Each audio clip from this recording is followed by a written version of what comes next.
થઈ ગયું થઈ ગયું ઝૂમ થાય છે લાઈવ છે ને તમે નથી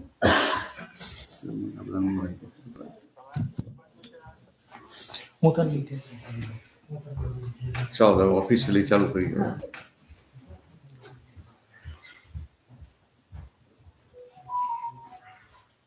બોલાવીશ શ્રીમંત નમો રેન્તાનું બોલો નમો વિતરાગાય નમો વિતરાગાય નમો અરિહંતાણમ નમો અરિહંતાણમ નમો સિદ્ધાણમ નમો સિદ્ધાણમ નમો આયરિયાણમ નમો આયરિયાણમ નમો વજ્જાયાણમ નમો વજ્જાયાણમ નમો લોય સવ્વ સાહણમ નમો લોય સવ્વ સાગુણમ એસો પંચન મુક્કારો એસો પંચન મુક્કારો સૌ પાવપણાસણો સૌવ પાવપણાસનો મંગલાણમ ચ સૌવેસિમ મંગલાણમ ચ સૌવેસિમ પરમં હવૈ મંગલમ પરમં હવૈ મંગલમ ઓમ નમો ભગવતે વાસુદેવાય ઓમ નમો ભગવતે વાસુદેવાય ઓમ નમઃ શિવાય ઓમ નમઃ શિવાય જય સચ્ચિદાનંદ જય સચ્ચિદાનંદ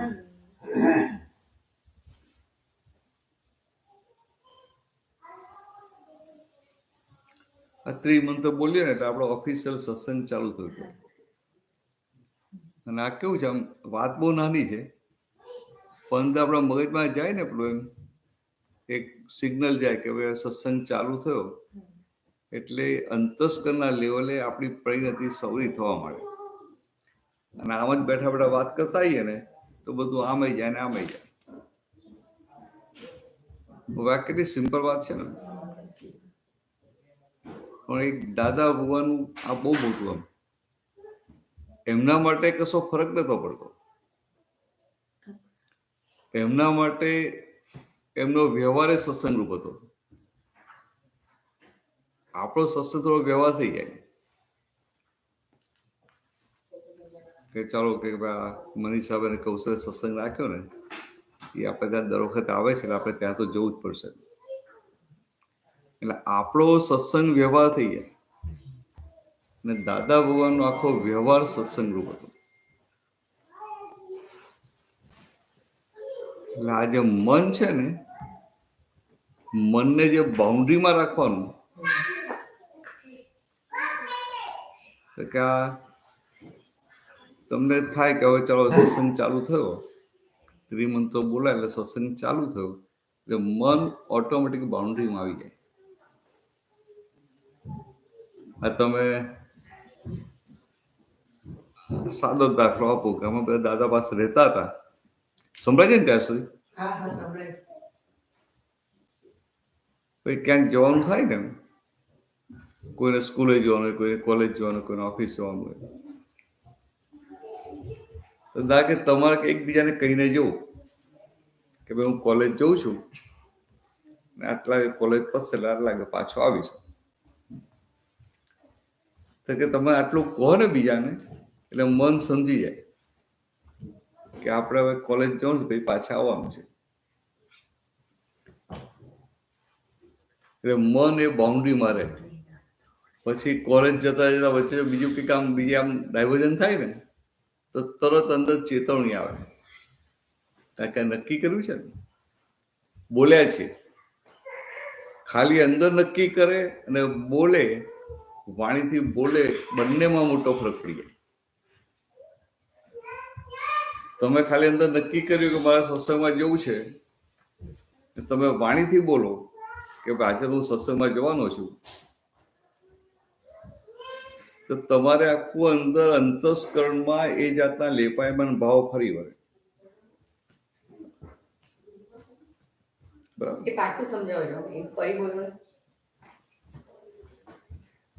આ તમે ઘરમાંથી આપણે કઈ કામ માટે ગયા તો આપણું તો કેવું હોય, બહુ બધા ડાયવર્ઝન આવી ગયા. એક કામ કરવા ગયા કોઈ પછી મળે ને તો પછી એની સાથે જતા રહીએ, કોઈ ત્રીજું મળે ત્યાં જતા રહીએ, પછી આવતા અડધો કલાક લેટે થઈ. તો કે ડાયવર્ઝન આવે ને, જેટલા ડાયવર્ઝન આવે ને એટલા આપણે ધ્યેયથી દૂર જઈએ, આપણા ધ્યેયથી દૂર જઈએ જેટલા ડાયવર્ઝન આવે.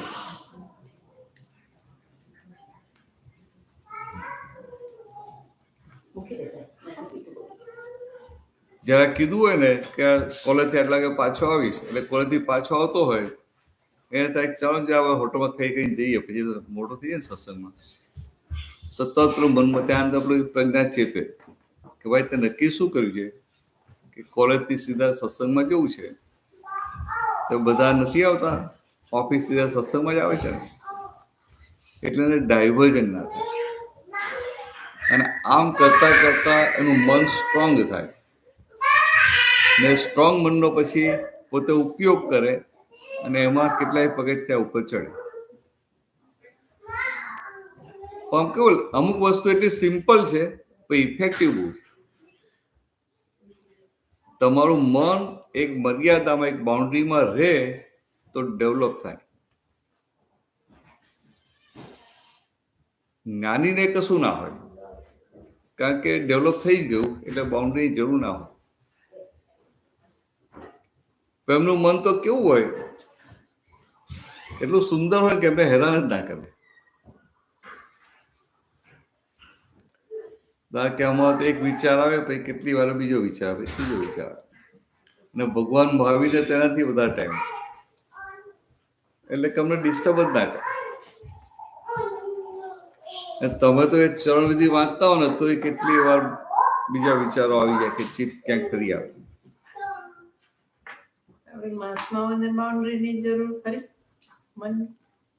મન પેલા મન તો પાછલા આવતાનું છે ને, એટલે જરૂર. અક્રમ એટલે કશી જરૂર નથી એમ વન સાઈડ કાઢી ના મુકાય, એકાંતિક એવું ના કહેવાય. આપણે એવું કઈ મહાત્માને બાઉન્ડ્રીની જરૂર નહીં તો પછી ત્યાં સુધી આવી જાય કે મહાત્મા સત્સંગની જરૂર નહીં. પછી તો કે હવે જ્ઞાન તો મળી ગયું, જ્ઞાન મળી ગયું, મોક્ષે જવાના જ છે ને. પણ મોક્ષે જતા સુધી બધા ટેકાની જરૂર પડે, અને જ્યાં જ્યાં જે ટેકાની જરૂર હોય એનો ઉપયોગ કરવો પડે. હું કહું કે આ તો ટેકો છે, કઈ જરૂર નથી, એ નિશ્ચયાત્મક વાત થઈ. આપણે કેવી રીતે બાઉન્ડ્રી બાંધવાની? બાઉન્ડ્રી એટલે તમે આ ડાયવર્ઝન થઈ જતા હોય ને, દાખલા તરીકે તમે જોબ પર ગયા, જોબ પરથી પાછા આવતા હો, બીજું ઘરે કામ ના હોય તો શું થાય, ચાલો આમ અહીંયા જઈએ, આ પતે આમ મળીએ, આને મળીએ, આને કરીએ, આમ કરીએ, આમ કરીએ.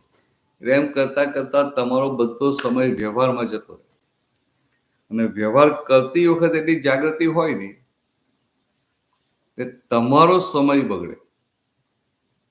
અને આ કયો સમય? તો કે નિશ્ચય દ્રષ્ટિ પ્રાપ્ત થયા પછીનો સમય. એની વેલ્યુ કેટલી મોટી.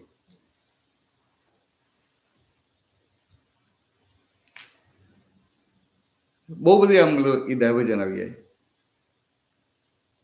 પેલું એમ કે ભાઈ અહીંયા ચાલો ને, અહીંયા ક્યાં સોશિયલ ગેધરિંગ છે, ચાલો કે બધા મળી આવીએ, બધા મળશે કરશે આમ. અને પેલો બીજો હોય ફાઇલ તરીકે જાય કે પેલું પ્રેશર કે ના તમારે આવવાનું જ છે, તો કે ફાઇલનો નિકાલ કરવા જાય. અને આ ફાઇલનો નિકાલ કરવા જાય છે કે ઇન્ટરેસ્ટ પૂર્વક જાય છે, ના ખબર પડે આપણને. મને જમવાનું સારું હોય અને હું કહું કે ચાલો સારું છે, કઈ ત્યાં છે, ફાઇલનો નિકાલ કરો ને, અને ફાઇલ નંબર 1 ને બહુ ભાવે છે, જ્યારે એને ખવડાવી દઈએ. એવું નથી. ફાઇલ એટલે પાછલા કર્મોનો હિસાબ એની સાથે છે. ને કોઈ પણ કર્મોનો હિસાબ બોજારૂપ લાગે કે ના લાગે? કે આપણે ફાઇલ કહીએ ખરા પણ બોજો લાગે છે? સંજયભાઈ સમજે? ફાઇલ કહેવાનો બોજો લાગે છે? તમે જમવા બેઠા હો, આમ આપણે કે આ ફાઇલનો સંભાવના નિકાલ કરીએ, તો બોજો લાગે છે? અરે ભૂખ લાગી હોય ને તો ફાઇલે યાદ ના આવે, કે આહારી ને નિરાહારી કશું યાદ આવે નહીં. બોજો તો ના લાગે, જાગૃતિ પણ ના લાગે. જયારે દાદા ભગવાન જે દશા હતી ને, આમ બાદ જગતમાં ના બોલાય, પણ ખાવાનું અમને બોજારૂપ લાગે. જાગ્રત વાત કહું, સત્સંગ કરવો બોજારૂપ લાગે, કારણ કે એટલું થોડું બહાર આવવું પડે ને, અને અંદર એટલો આનંદ હોય એટલે બોજારૂપ લાગે. અને આપણે તો સત્સંગ કરવાનો આવે તો કેટલો આનંદ થઈ જાય કે ના થઈ જાય?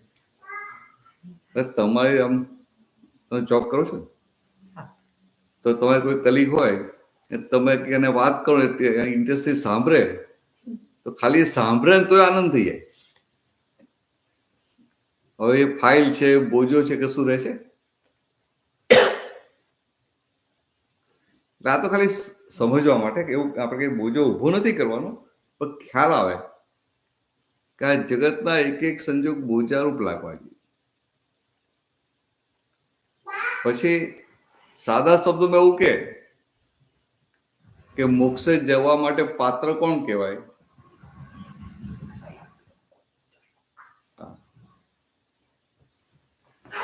મોક્ષે જવા માટે પાત્ર કોણ કહેવાય?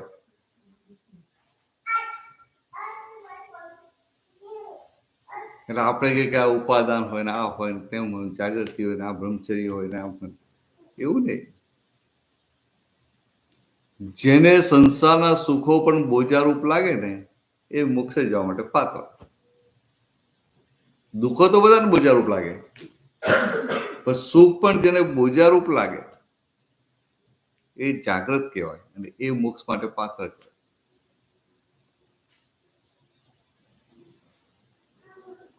અંજુબેન સમજાવી વાત છે ને? સુખ બોજારૂપ લાગે.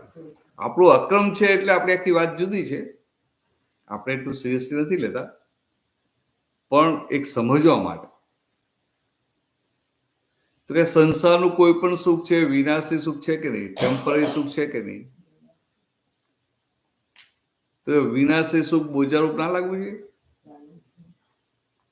કોઈ પણ વિનાશી સુખ રિએક્શનરી ખરું કે નહીં? કોઈ પણ.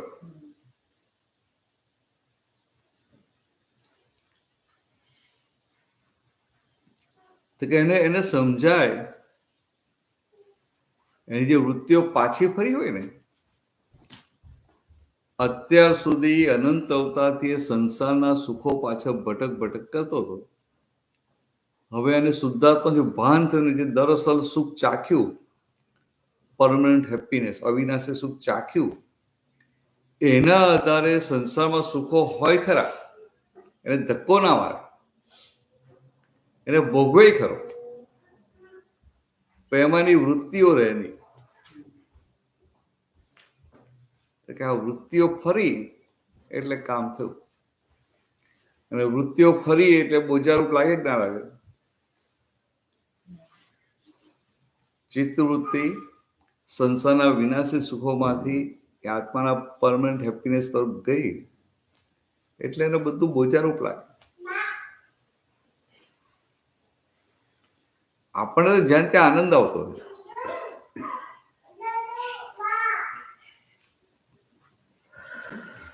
અરે ભૂખ લાગે ને સારો નાસ્તો મળે તો આનંદ થાય કે ના થાય?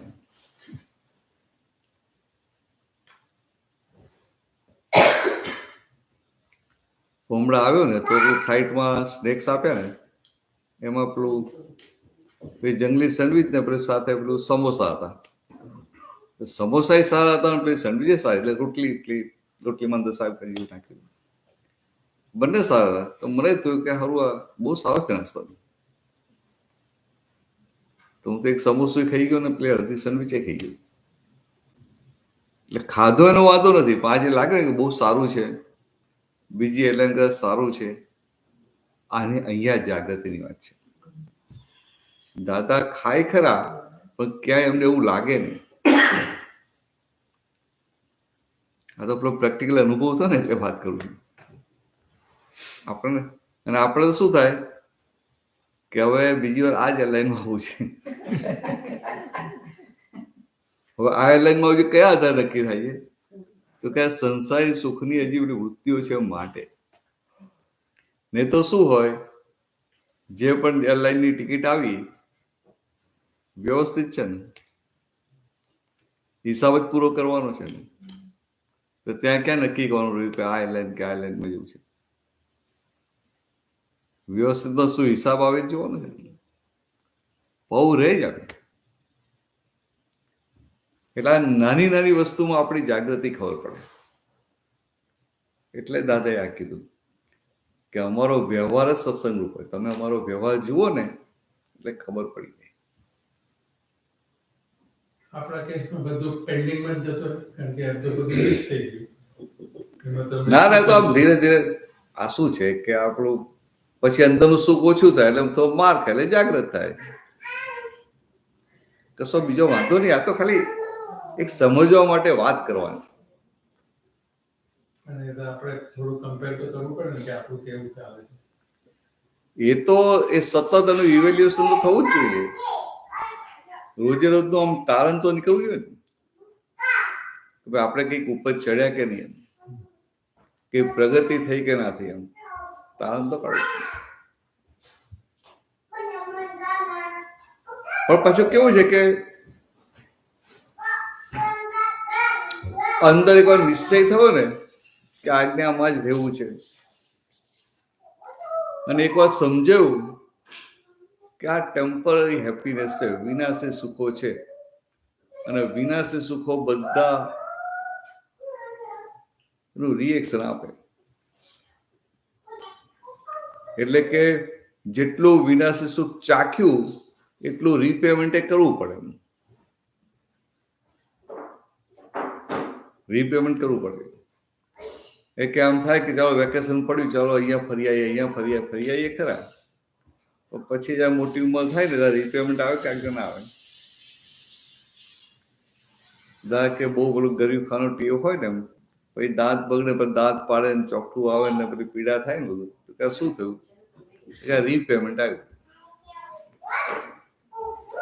આપણે આખલી આટલી વસ્તુ જ ફિટ કરવાની છે. એટલે સુખ ભોગવતી વખત અંદર જાગ્રત હોય.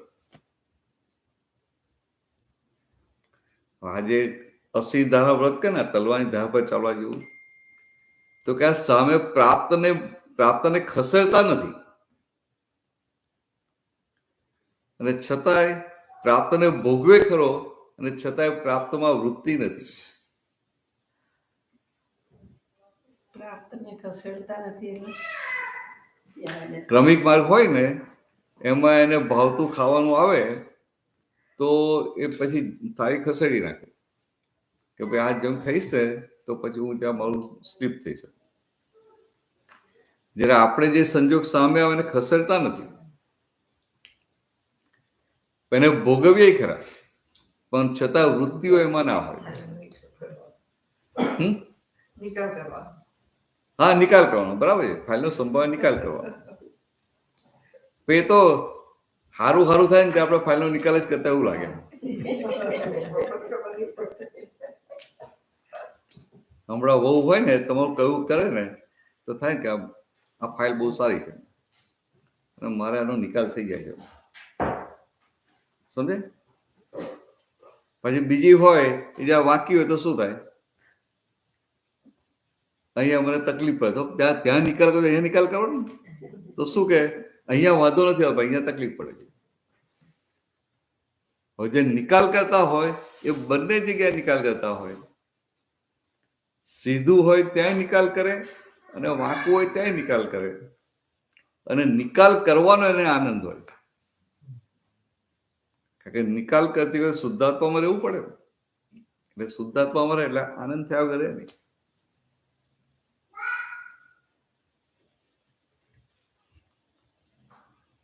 આ દેહ, આ યંગ હે તો દેહનું સુખ ચાખીએ કે ના ચાખીએ?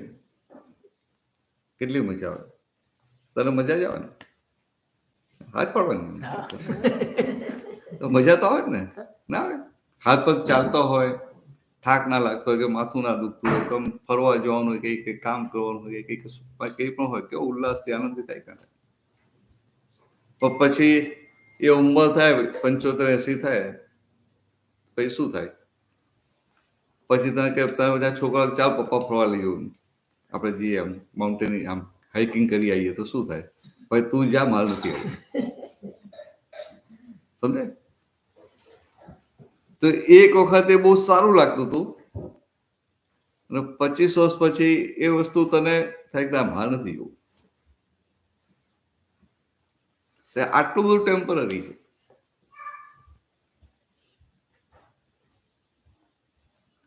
લગ્ન કરે ત્યારે ફાઇલ નંબર 2 કેટલી સારી લાગે? લાગે કે ના લાગે? હા તો પણ અમુક કશું જતું નથી. પછી 50 વર્ષ પછી શું થાય? સમજે?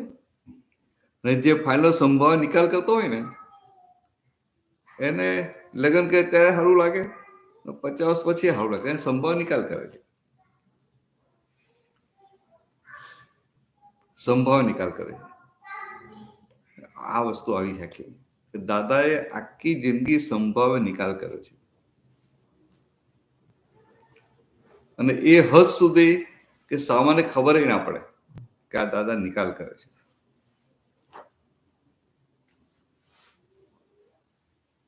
પૂછ્યો એટલે પ્રશ્નો કર્યો.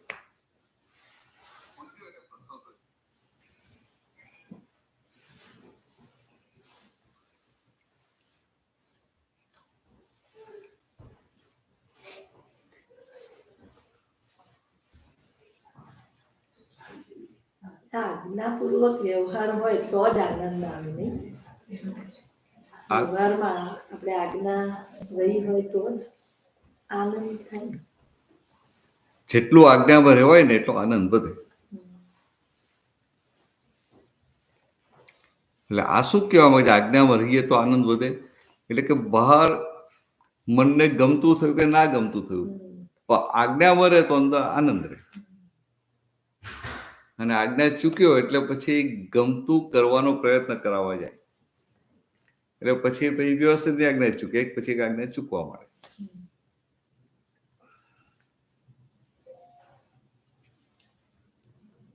આમ આશ્ચર્ય છે દાદાનું જે છે ને, કલ્પના બહારનું છે.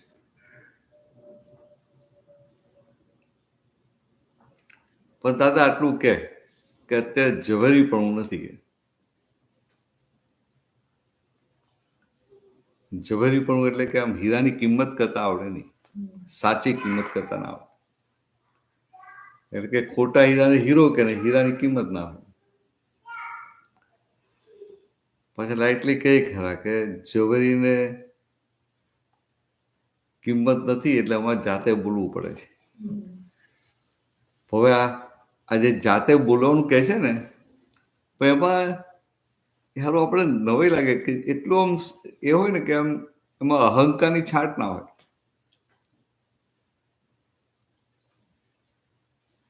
ને બોલે એટલું લાઇટલી ને, કારણ કે સુરતના સ્ટેશન પર ભાઈ દાદા ભાઈ ભગવાન ખુલ્લા થયા ને, તો કે અમે તો ભગવાનને કહી દીધું કે તમે અહીંયા શું કામ ખુલ્લા થાવ છો? એ કે દુનિયામાં બહુ બધા માણસો, ગમે તો બીજા જઈને ખુલ્લા થાવ ને. પાછા આમ લાઈટ જ કે ભગવાને મને કહ્યું કે બીજી કે આવી ચોખ્ખી જગ્યા મળવી જોઈએ ને. કે મને આ જે બોલે છે ને, એમ પટેલથી છૂટા રહી અને એમ પટેલની વાત કરે છે. જ્યારે આપણે બહાર ક્યાંથી લાવીએ? બહાર તો પોતે આખું જગત કેવું હોય કે પોતે ભરત થઈને ભરતની વાત કરીએ.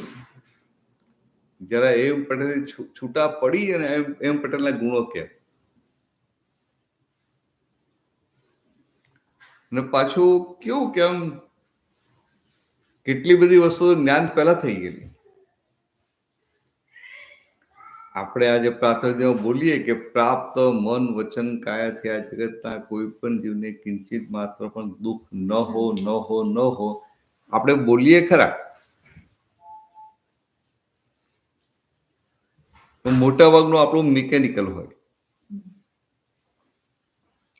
પણ બોલીએ અને નિશ્ચય કરીએ એટલે કોઈને દુઃખ થાય તો તરત અંદર જાગૃતિ ઊભી થાય કે આ ખોટું થયું.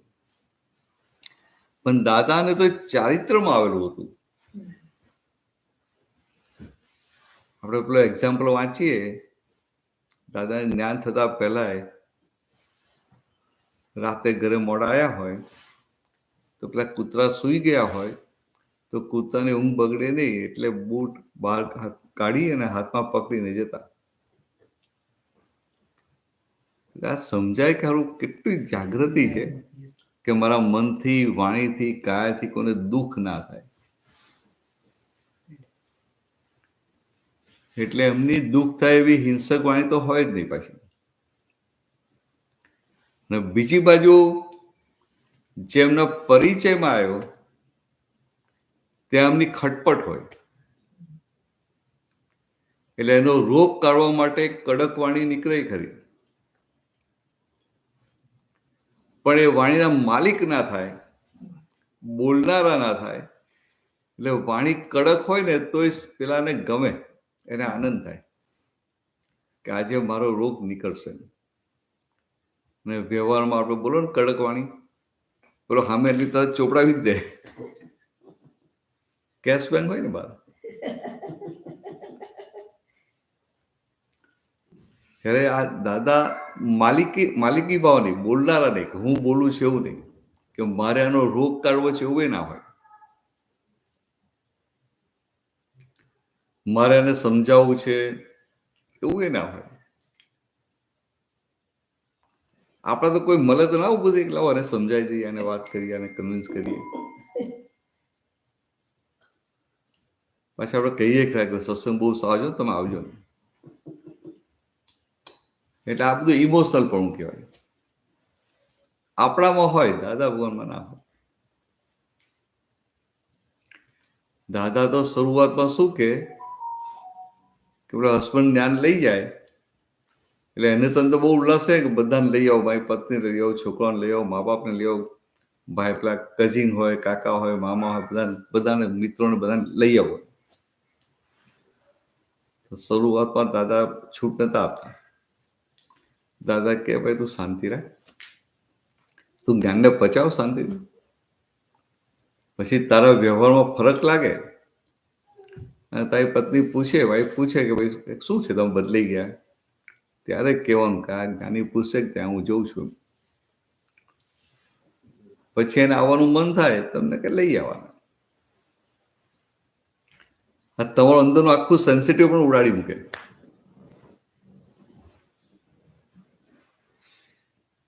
કારણ કે જ્યાં વિજ્ઞાન છે ત્યાં માર્કેટિંગ ના હોય. એટલે દાદાનું જે આ કહેતા કહેતું નતું આવું હતું. દાદા પાસે એક આવે, જ્ઞાન લે, એને અનુભવ થાય ને એને તો પાક્કું એ થાય ને, એટલે પછી એનામાં જે ફેરફાર થાય એ જોઈને બીજાને આવવાનું. અને જગતમાં કેવું હોય કે આચાર્ય રજનીશ હતા તો બધા જાય ત્યાં કેવું કેમ જાય એટલે પ્રભાવિત થઈ જાય. એટલે સર્કલમાં શું કે અરે ચાલો ચાલો બહુ વાણી તો એવી સરસ છે ને, એવી સરસ વાત કરે છે ને, આવી વાત તો આપણે ક્યાંય સાંભળી નથી. કે આ ઝવેરીપણું નથી એટલે બહારની વાતોથી પ્રભાવિત થાય.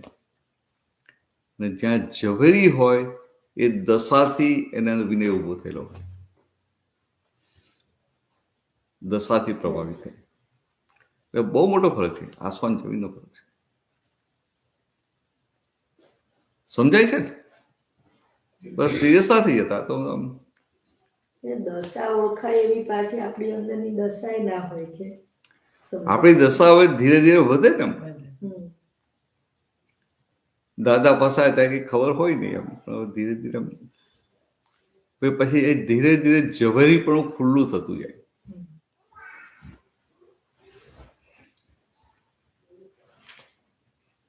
આપણે જેટલું ડેવલપમેન્ટ લઈને આવ્યા હોય એ પ્રમાણે જ વધે ને. ના, એ પ્રમાણે સમજાય. ડેવલપમેન્ટ લઈને આવ્યા છો ને એ પ્રમાણે સમજાય. પણ અત્યારે હવે જે વધે ને એ તો આખો પુરુષાર્થનો ભાગ છે. પુરુષાર્થ.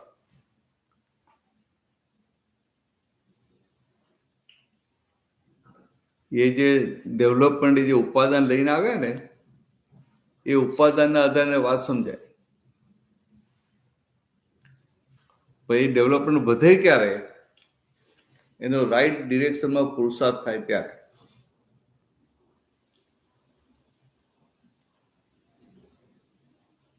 એ ડિરેક્શનમાં. એટલે પછી દાદા સિમ્પલ કરીને 5 આજ્ઞાઓ આપી દીધી. સિમ્પલ કહ્યું ભાઈ આજ્ઞા. એમાં તમને બોજો ના લાગે કે ભાઈ આ બહાર જાઓ તો શુદ્ધાત્મા જોતા રહે.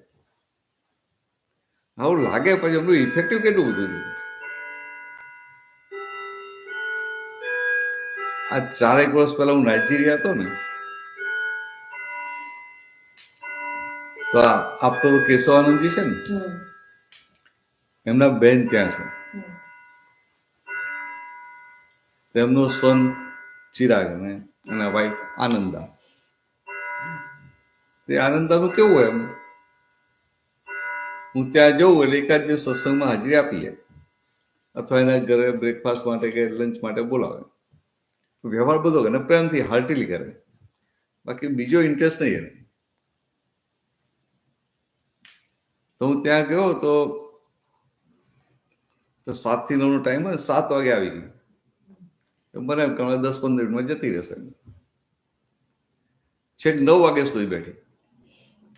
પછી પ્રસાદ લઈને જતી હતી. પાછી મને મળવા આવ્યા કે જય સચ્ચાન જોઉં છું. તો મેં પૂછ્યું ખરું, આનંદ કઈ ભૂલ થઈ છે મારી આજે? તો એને બહુ વ્યવહારિક મને જવાબ આપ્યો કે મારા સાસુ ઇન્ડિયા ગયા છે ને, એટલે કે આ બધો વ્યવહાર મારે નિભાવવાનો ને, એટલે કે મારા સાસુ સત્સંગમાં આવતા મારે આવવું પડે ને. આ વ્યવહારની સૂઝ છે ને. ભલે સત્સંગમાં ઇન્ટરેસ્ટ નથી, પછી તો 1-2 વાર આવે એટલે ઇન્ટરેસ્ટ ઉભો થઈ જાય. પછી એની ગઈ એની કાર પાસે, કાર ખોલ્યો દરવાજો, પછી પાછી આવી. મને કાલે તમે આવશો કે મારે ત્યાં કે પેલું અમારું એક બુક ક્લબ છે, બુક ક્લબ. એટલે એમાં બધા અલગ અલગ કન્ટ્રીના બધા હોય, બધા ત્યાં ઓપન માઇન્ડના હોય, બ્રોડ માઇન્ડના. એટલે ફિલોસોફી કોઈ બુક વાંચે ને એની પર ડિસ્કસ કરે, અડધો 1 કલાક કરે. એ કે 20 મિનિટ આવજો ને. કે એને શું કે હું અમને લઈ જવું તો મારાથી કહેવાય કે ઇન્ડિયાથી સ્પિરિચ્યુઅલ માસ્ટરને લઈને આવી છું. પેલા બધા અલગ અલગ કન્ટ્રીના હતા. નાઇજીરિયાના હતા, લેબેનોનના હતા, પાકિસ્તાની હતા, એક જર્મન હતા, પછી ઇક્વેડોર. એટલે બધા અલગ અલગ કન્ટ્રીના હતા. કોણ છે બધા? ક્રિશ્ચિયન ને મુસ્લિમ. હા કે ક્રિશ્ચિયન ને મુસ્લિમ જ છે બધા, મોટા ભાગના મુસ્લિમ. અને સારું એ એક કાનો એ પ્લેસ પાછું એકદમ ફેનેટિક. એ મુસલમાનો અને ક્રિશ્ચિયનો એટલા ફેનેટિક, એકદમ ઉડાડી દીધા, વાર જ ના લાગે. એના આપણે બોલવામાં કંઈક ભૂલ થાય ને જે છટકી ને કંઈક થયું ને તો સત્સંગ ઉડાડી દે. સારું એને બહુ કીધું ના કે આ તો બધા કે બ્રોડ માઇન્ડના છે, આવજો. પછી ત્યાં ગયા, બધાને બહુ ગમ્યું. રુચિને પહેલો જ પ્રશ્ન કર્યો એક છોકરી એટલે આમ 35 વર્ષની અંદર ના હતા, બધા 35-40. મને કે પરમનન્ટ હેપીનેસ ઇઝ હાઇપોથેટિકલ. હું વિચારવા પડી ગયો કે હું આટલો મોટો પ્રશ્ન કેમનો પૂછે. એટલે કે આ પરમનન્ટ હેપીનેસ એ કલ્પના છે કે આમ પેલું ધારણા છે? મેં કહ્યું no, it is not hypothetical, it is really existing. હવે એનો પ્રશ્ન જ તરત બીજો પ્રશ્ન કર્યો, can I experience permanent happiness? To the point પ્રશ્ન કરે છે. મુસલમાન હતી, લેબેનીઝ હતી. Yes you can experience, one can experience. ત્રીજો પ્રસંગ, વેન આઈ કેન એક્સપિરિયન્સ. એમાં સિમ્પલ જ થયું કે when you realise your true self. તો બીજો પ્રશ્ન, how much time it will take? 6 months, 1 year? એમાં તો રોપમાં રોપાવ દાદાનું હોય ને, કહી દઉં વિધિન 1 hour.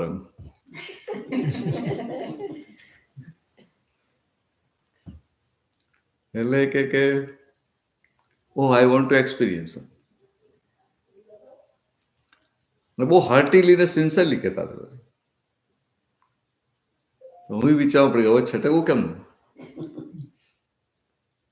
આ તો શું દાદા કેવું આમ રોકથી બોલે એવું રોકથી બોલી નાખ્યું, પણ પછી કરવું શું? એટલે પછી મેં કીધું પડે તો it's a experiment, scientific experiment. અને મને ખબર કે આ મુસ્લિમ અને ક્રિશ્ચિયન હોય ને એ અલ્લાહ સિવાય કે ખુદા સિવાય ખુદા કે ગોડ સિવાય કોઈને પગે ના લાગે એવું ભાઈ, માથું ના નમાય. એટલે મેં તો કીધું ભાઈ આમાં તો તમારે you have to surrender at the lotus feet of enlighten person. મને હતું કે આ લોકો બધા ના જ પાડશે, ના થાય ને, કારણ કે એ લોકો તો બીજા કોઈને માને જ નહીં. કુદરતી બધા એગ્રી થઈ ગયા. એ 10-15 જણ હતા, બધા હા પાડી. મારા માટે થોડું અનયુઝ્યુઅલ હતું, એકદમ જે પ્રેમથી લોકો હા પાડી ને. પછી સંજોગ જેવો આવ્યા એટલે પછી ત્રીજે દિવસે જ્ઞાનવિધિ ગોઠવી એ લોકો માટે. તેમાં એક બેન નવા આવ્યા હતા, એટલે એ આવ્યા હતા વહેલા, એટલે નામ પહેલું બીજું કે ત્રીજું હતું એ વિઝનમાં. એટલે એને સમર્પિત દાદાના અંગૂઠે આમ લાગે કરી તો ખરી, પણ જે પેલી બેઠી ને મને કે આઈ હેવ વન ક્વેશ્ચન. મેં કહું ભાઈ અત્યારે ક્વેશ્ચન નહીં, અત્યારે તો આ બધું પતે. No no it's very important. હા બોલ. કે in my whole life I never kneel down to any person. કારણ કે એ લોકો ભગવાન છે કોઈને નમે નહીં. કે વાય સો? એટલે કે આજે આવું કેમ? શું કહેવાનું? You are not kneel down to any person, you are kneel down to self enlighten soul. એટલે આ એટલે સીધા હોય ઓકે ઓકે ઓકે ઓકે. પછી 5 આજ્ઞા સમજાવી. આ જે છે ને ઝવેરીપણું નથી, પણ જે સરળતા છે ને કેવું કામ કરે. 5 આજ્ઞા સમજાવી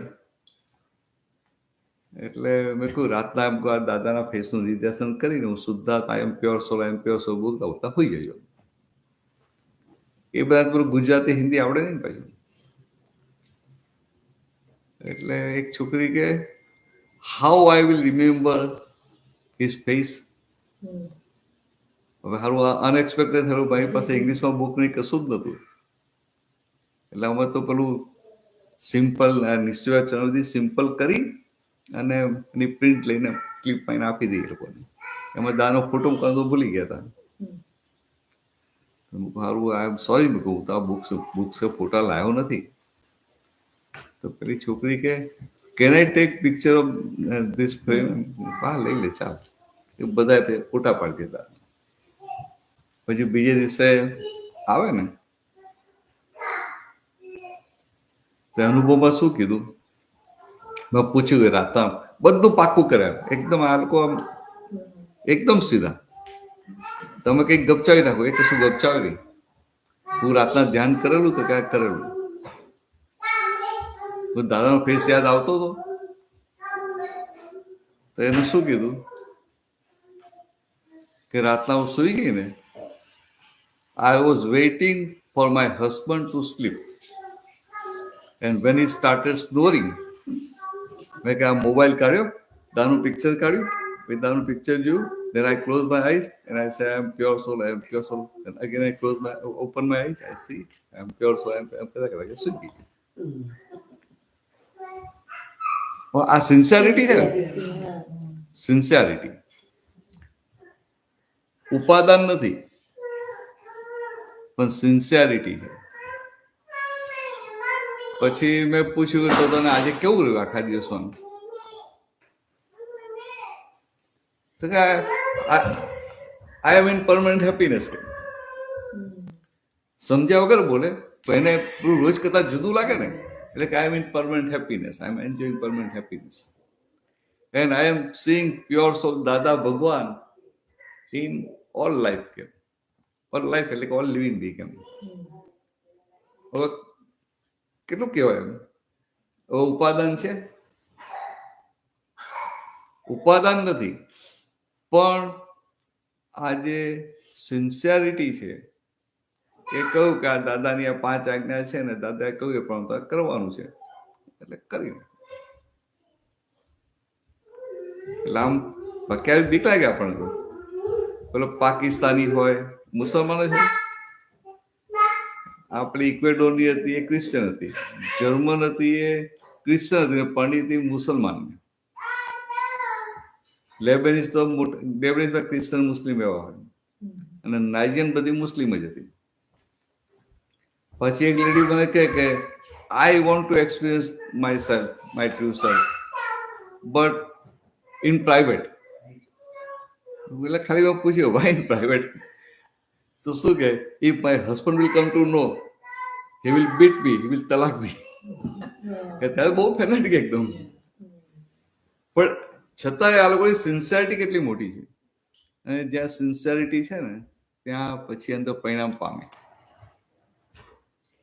એમના ભેગું થયું તો કઈ ડેવલપમેન્ટ હોય તો જ ભેગું થયું હોય એવું કહેવાય. આ તો શું છે, આ બધી કેડરો તૈયાર થાય કે ના થાય. હા ડેવલપમેન્ટ એટલે પાછી કંઈક પુણ્ય ખરી ને. હા correct. પાછા ઘણા તો હવે ઇન્ડિયામાં સ્લીપ થઈને ત્યાં જન્મ લે ના. આપણા બધા હોય અહીંયા અમેરિકા રહે તો ઘણા બધા એવા હોય કે ઇન્ડિયા આવે ને તને ઇન્ડિયા ગમે નહીં. એ થાય કે અહીંયા બધું બહુ ડર્ટી છે, બહુ ધૂળ છે, બહુ ગરમી છે, અહીંયા બહુ આ લાઇટ વારંવાર જાય છે, કે પાણી તો 1 જ કલાક આવે છે, બધું થાય કે ના થાય. ત્યાંના કરતા અમેરિકા સારું છે. એટલે પછી બીજી વાર અમેરિકામાં જન્મ થાય ને તો કે છે ઇન્ડિયન, પણ હવે તો કે બદલાય એમ. પણ એ પાછું બધું હોય ને હિસાબ કરતા એવું આ લોકો બધા અમુક સ્લીપ થયેલા હોય ને અમુક એવા કોઈક એવો મળી જાય ને એમ, એટલે ગાઈડ પ્રોપરલી કર્યા હોય એને લઈને આવું ભાવના થાય. હા, લેબેનોનનો એક ભાઈ હતો, એ તો બીજા વર્ષે આવ્યો મારી પાસે. મને કે I want to do your scientific experiment. એને જ્ઞાનથી બોલતા ના આવડે ને. વાય? તો લાસ્ટ યર માય વાઇફ કેમ and she has changed completely. Now I want change in myself. કેટલું કહેવાય ને. હવે લેબેનીઝ છે, મુસલમાન છે, છતાંય આટલું તારણ કાઢી શકે છે કે મારી પત્નીમાં આટલો બધો ફેરફાર થઈ ગયો છે. એટલે આ મોટી વસ્તુ. પછી તો એ લોકોને સત્સંગ ના મળે, કઈ નહીં, તોય પણ એટલું બધું. એ તો ફોન કરે ને મને, વોટ્સએપ પર ફોન કરે. જેને ચોટ્યું હોય ને, જો સાચી વાત કહું, આ તો બધી આ બહારના મેનેજમેન્ટની વાત છે કે ભાઈ આપણે એને સત્સંગ મળે, આમ થાય, ફોલોઅપ કરીએ, એનો કોન્ટેક્ટ કરીએ, આમ કરીએ. પણ જેને ચોટ્યું હોય એ સામેથી કોન્ટેક્ટ કરે કે ના કરે. પ્રદીપભાઈને પૂછો કે દાદા મને મળ્યા, તો દાદાઓને કોઈ ફોલોઅપ ના કરવો પડે, એમનાથી જ રહેવાય નહીં. કે દાદા બરોડામાં હોય તો ગમે તેમ કરીને પહોંચી જાય. તો ટિકિટ ચોંટવી જોઈએ ને. ટિકિટ ચોંટે ક્યારે? અનુભવ થાય ત્યારે.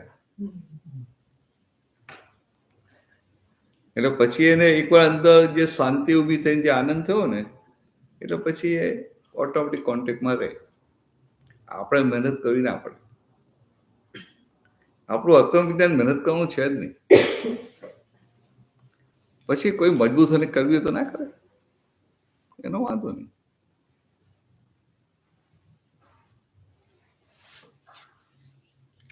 પેલી તારી કઝિન હતી લાસ્ટ ટાઈમ જ્ઞાન લઈ ગઈ, આવી નથી આવી? એમના બેબી થયું ને એટલે. ઓહ, સારું છે ને, સેટ થઈ ગયું. અને શું નામ હતું? અને અનેરી. આપણું જ્ઞાન લઈ ગયા એટલે મને યાદ રહ્યું આ કેમ દેખાતા નથી. અને સારું બોલ્યા હતા, એટલે બરાબર બોલ્યા ને અંદર થોડું સેટ થઈ ગયું. કંઈક આપણા શબ્દો બધા નવા પડે ને. હા, શું પૂછતા હતા? બોલો. આપણને સત્સંગમાં જો જે સમજ પકડાય તે એ શું સાયન્ટિફિક કઈ રીતે પ્રક્રિયા જો થાય છે? તમને એક સીધી વાત કરું, સત્સંગ સમજવા માટે નથી, સત્સંગ વાતાવરણ મળે એના માટે છે. હમ. ખ્યાલ આવે? ના, એ તો આપણે એવું લાગે કે સમજવાનું છે, પણ આ એક ધ્યેય ને એક ભાવ વાળા મહાત્માઓ ભેગા થાય ને હા. એટલે એક ઊંચામાં ઊંચું વાતાવરણ ઊભું થાય. હા. અને એ વાતાવરણમાં આપણે કેટલાય પગથિયા આસાનીથી ચડી જઈએ, એના માટે છે. હમ. સમજવા તો શું આમ કેવું પડે કે આ બધું સમજી લેજો, બધી વાતો સમજી જય સચ્ચાઈ. આ તો કેવું તો પડે કે બધું સમજી લેજો, પૂછી લેજો બધું. બાકી ખરેખર વાત એવી છે કે આ જ્ઞાન મળ્યા પછી એક પ્રશ્ન કરે નહીં ને, સમજવાનો પ્રયત્ન ના કરે, ખાલી એને એક શુદ્ધાત્માની જાગૃતિ રહ્યા કરે, તો એનું મોટું તો એક કેવું જ્ઞાન થઈ જાય. કારણ કે જેમ જેમ આગળ વધે આવરણ ખસે તો આ પૂછીને સમજે છે, એને પોતાના અંદરથી સમજાય. ખ્યાલ?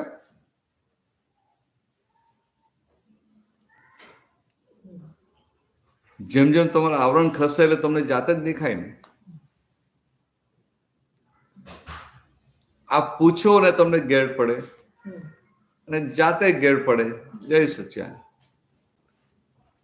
બેમાં મોટો ફરક કે નહીં?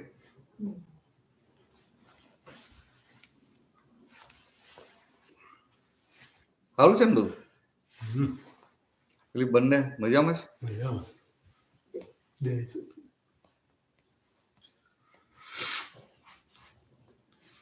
આ તો પેલા નવા આવ્યા હોય ને એને કેવું પડે કે ભાઈ તમે આવતા રહેજો ને, શું મળ્યું આ સમજી લેજો. પછી તમને અંદર શુદ્ધાત્માનું લક્ષ બેસી ગયું ને, પછી ખાલી વાતાવરણ મળે એટલે બહુ થઈ ગયું. ખાલી વાતાવરણ. દાદા પાસે એવું જ હતું. એમ ઘણી વાર તમે જાઓ ને તો રવિવાર હોય તો આ બાબુભાઈના હોલમાં 6 થી 8 સત્સંગ હોય ને, તો પેલા પ્રવીણભાઈ પદ જ ગવડાયા કરતા હોય, બધા દાદા વિધિ કરતા હોય, સત્સંગનું એક વાક્ય બોલ્યા ના હોય, પણ નટુકા જાવ બૂમોય પાડે. એટલે પ્રવીણભાઈ કે મુક્તાળ પદ બાજુમાં કે અમને સત્સંગ કરવા દે. પણ બધા એ દિવસ અમદાવાદથી આ બધા દૂર દૂરથી બાતમાં આવ્યા હોય ને, દાદા બધાને વિધિ કરાવે. વિધિ કરાવે એટલે બધો સત્સંગ ના થાય. પણ છતાંય મહાત્માને એવું ના લાગે કે આજે સત્સંગની વાત જ ના થઈ. એને આમ જ આનંદ જ રહ્યા કરે.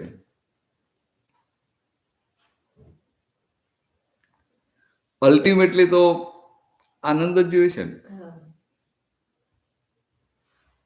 પરમાનંદ જ જોઈએ છે ને. હવે ત્યાં જઈને બેઠો ને આનંદ રહે છે, પછી એને બીજું શું જોઈએ? બધાની પ્રકૃતિ હોય ને, એટલે કોઈને સત્સંગ ગમે, કોઈને પદ ગમે, કોઈને આરતી ગમે, કોઈને દાદાને જોવા નથી ગમે, એમ કે દાદા બોલતા સાંભળ્યા કરે. ઘણા બધા એવા હતા કે સમજણ નથી પડતી. એ માલિકે વગરની વાણી ને, માલિક ના થાય એટલે અંદર ઉતરી જાય, એને ખબર ના પડે, ઉતરી જાય. પછી 5, 10, 15 વર્ષે પછી ભભૂકે. તેને પોતાને આશ્ચર્ય થાય કે આ ક્યાંથી નીકળ્યું? ઓકે, તો વર્ષો પહેલા અંદર કહેલું હોય.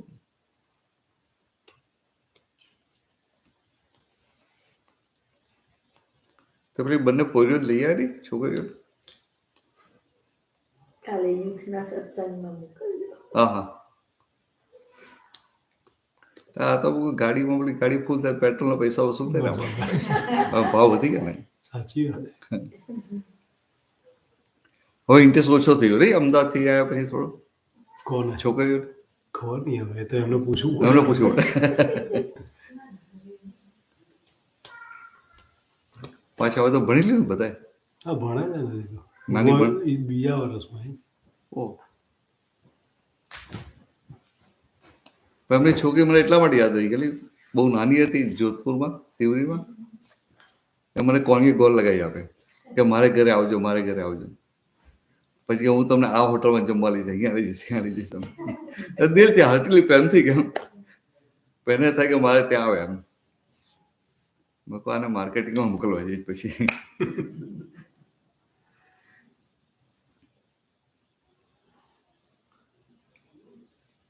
તમે જે સમજની વાત કરી હોય એમાં એ જ વસ્તુ આ જ સત્સંગમાં બધાને અલગ રીતે સમજાશે, બરાબર? બધાએ એનું તારણ કાઢશે અને પછી અગર ક્યારેક વાત નીકળી પાછી તો બધા પોતપોતાનો પોઈન્ટ ઓફ વ્યૂ આપશે કે ના આ આવું છે, આ આવું છે, હા એ તો લેવું બરાબર? થાય. એવી ટાઈમે તમે બીજાનો પોઈન્ટ ઓફ વ્યૂ તો સમજો, પણ તમને જે સમજમાં આવી છે જે તમારા માટે બેનિફિશિયલ છે એ સમજીને બી સામેવાળાનો પોઈન્ટ ઓફ વ્યૂ એક્સેપ્ટ કરીને ત્યાં સ્ટોપ કેવી રીતે થાય? કારણ કે ઘણીવાર એ લોકોનો પોઈન્ટ ઓફ વ્યૂ તમારા નીચે ઉતારીને જ રહે કે ભાઈ ના આ જ છે, આવું જ છે. આમાં એવું છે કે દાદા ભગવાન ક્યારેક કોઈ પણ વાત કરતા હોય ને તો દાદાની ઓડિયો કેસેટ વાંચે ને,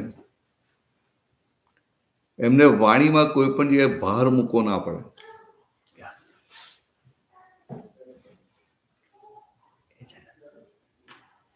કે ભાર કેમ મૂકવો પડે છે? કાચું છે માટે ભાર મૂકવો પડે છે. એમની વાણી આમ નોર્માલિટીમાં જ હોય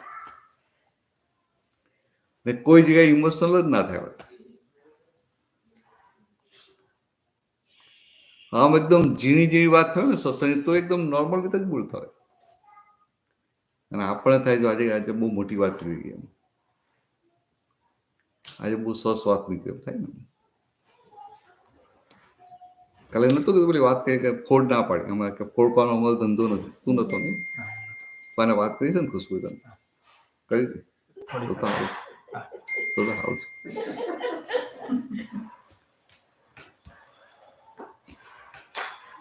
તો એ દાદાનું જે આખું જે જાગૃતિ છે ને એ પોતે સુરતના સ્ટેશને જે અનુભવ થયો એ છૂટું પડી જે શુદ્ધાત્મામાં સ્થિર થયા એમાંથી બહાર ના નીકળે ત્યારે હું બોલી શકે ને. નહીં તો બીજા તો શું થાય, હું જે ફોડ પાડી શકું બીજા પાડી શકતા જ નથી. મારા જે તો કોઈ વાત જ ના કરી શકે એવું થાય. જરા તો વાણીના માલિક જ નહીં.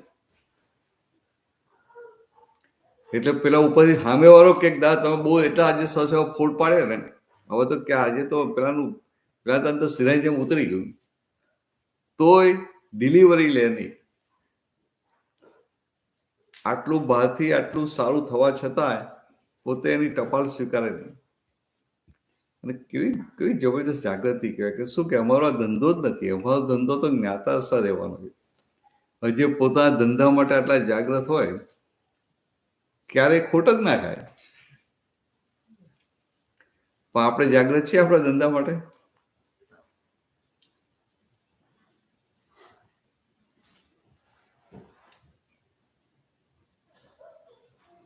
ખાલી સમજવા માટે.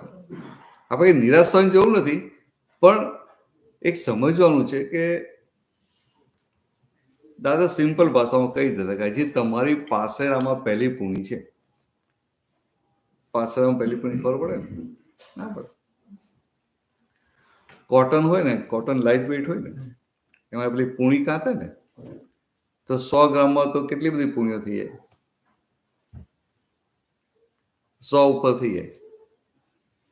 તો કે હજી આ પહેલી પૂણી મૂકી તો ઉલ્લાસમાં આનંદમાં આવ્યું ને ત્યારે થાય હું જ્ઞાન પામી ગયું, જ્ઞાન સમજી ગયો. રામ તારી બને જ્ઞાન પામ્યો હોય તો પામ્યો એટલે સમજી ગયો એટલે પરિણામ પામે. જેટલું સમજે એટલું પરિણામ આવે કે ના આવે? સમજે પરિણામ આવે. તો દાદા એટલે આમ આવું કે હજી તો આ પાસરામાં પહેલી પૂર્ણી છે, એ તો બહુ જવાનું છે આગળ. તોય પાછા અંદર તો એવું કે આટલો બધો આનંદ થાય એટલે એવું થાય ને ખરું મને સારું થઈ ગયું. પણ જે સંસારની ભરત આખી ઉડી જાય એટલે થાય હું પામી ગયો એવું થાય ને. અને એવું જ લાગે મને બધું જ્ઞાન સમજાઈ ગયું એવું લાગે ખરું. એટલે એને પેલું ને અંદર એવું લાગે જ કે હું સમજી ગયો. હું મારી વાત કરું ને, જ્ઞાન લીધા પછી બીજે જ દિવસે દાદા પાસે ગયો ને, તો દાદાએ બધું પૂછ્યું, શુદ્ધાત્મા બધા ભૂલાતો જ નથી. યાદ આવે વાત ક્યાં છે? ભૂલાઈ જાય તો યાદ આવે ને, ભૂલાતો જ નથી. પછી કે વ્યવસ્થિત સમજાઈ ગયું? બહુ રોપથી કીધું કે હા દાદા સમજાઈ ગયું. કેટલું સમજાઈ ગયું? 100%. હું શું માનતો, હું સમજી જ ગયો એવું માનતો હતો ને, અને હાર્ટેલી માનતો હતો. ખાલી બોલવા માટે હતો. મને એવું લાગતું જ હતું કે હું સમજી ગયો, પણ સમજ્યો તો ખરો. સદે આ વાત છે આખી. હું ખોટો નતો કે ખોટું નતો બોલતો કે બણગા નતો ફૂંકતો. મને એવું લાગતું હું સમજી જ ગયો, અને આટલો આનંદ ને ઉલ્લાસ છે એટલે હું પૂરેપૂરું સમજી ગયો. હવે આજે 48 વર્ષ પછી કહી શકું હું પૂરેપૂરું સમજી શક્યો છું? તમારું લેવલ ડાઉન ગયું સમજવા માટે. જેમ જેમ આપણી દશા વધે ને એમ એક કચાશ દેખાય તો હજી આ બાકી છે. બહુ સરસ વાત. દાદા આટલું થયા પછી પણ શું કહેતા? અમારી 4 ડિગ્રી બાકી છે.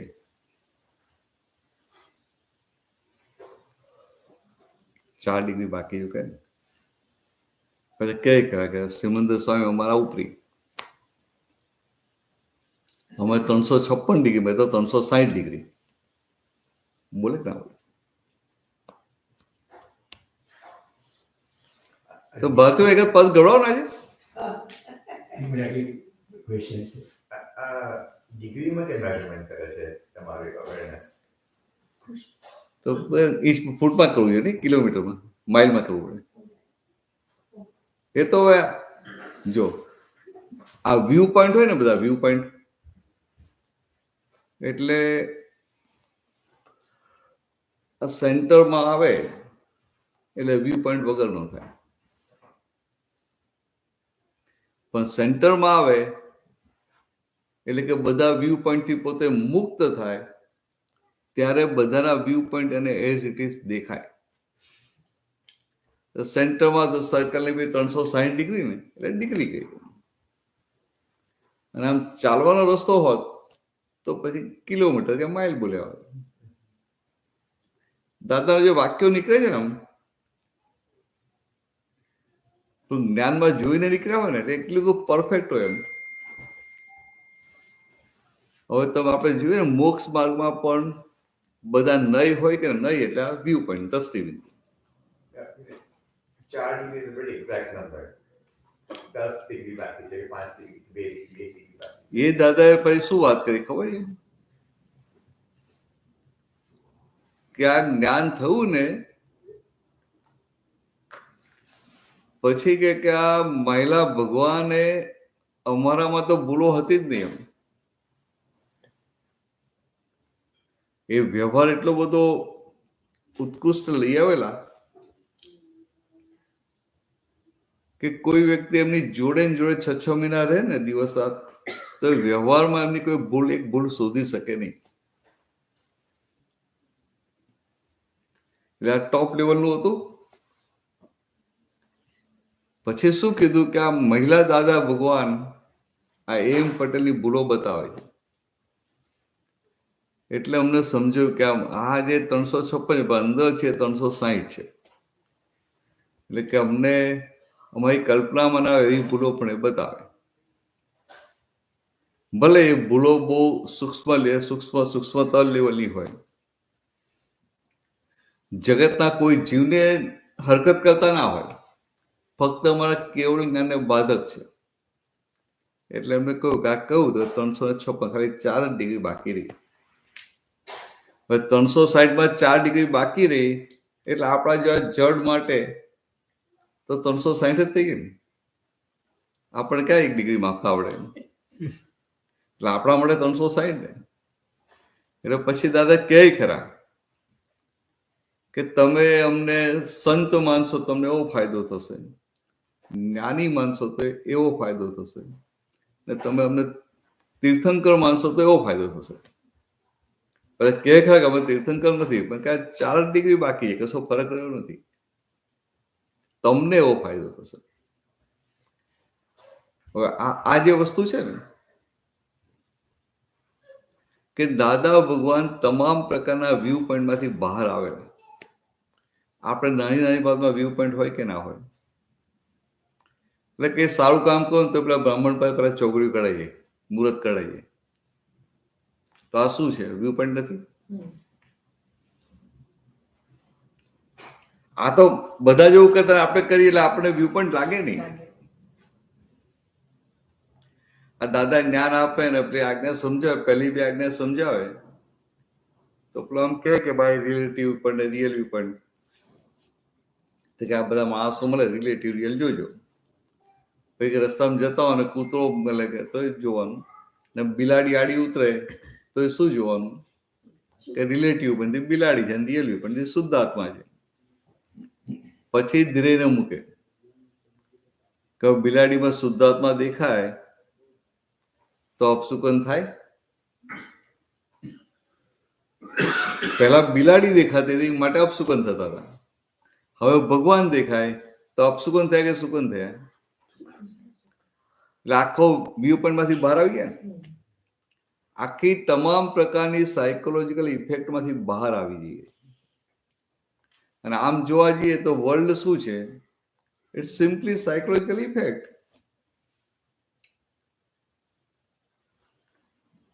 આ ભણ્યો છે, આ ભણ્યો નથી, આને આવડે છે, આને આવડતું નથી. ઘરમાં ના થાય આપણા છોકરાઓ સાથે, આ એની જાતે વાંચી લે છે, આને જોડે બેસે ને તો એ બહુ રમતિયા છે, વાંચતો જ નથી. આવું બધું રહ્યા જ કરે. કેટલું બધું હોય પણ એટલે દાદાએ કશું ખસેડ્યું નહીં. આ એટલું બધું હોય ને ખસેડવા જે થાક લાગે તો દાદાએ કશું ખસેડ્યું નહીં, અંદર જ આપણે અનુભવ સીધો કરાવી દીધો.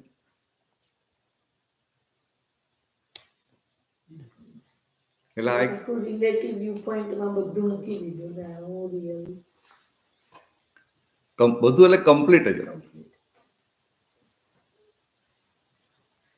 તો આપણે બધા થોટ્સ તો ભરીને જ લાયા છે, રાઈટ? આપણા જેટલા હા, થોટ્સ ને. હા. હમ. તો થોટ્સ નીકળે, દરેક થોટ્સ પાછળ એક ઇમોશન હોય એની સાથે. તો હવે આપણે પૂરો ઉપયોગમાં રહીએ તો ઇમોશન 0 થઈ જાય. એવું નહીં. થોટ્સ છે ને એ ભરીને લાવ્યા છે.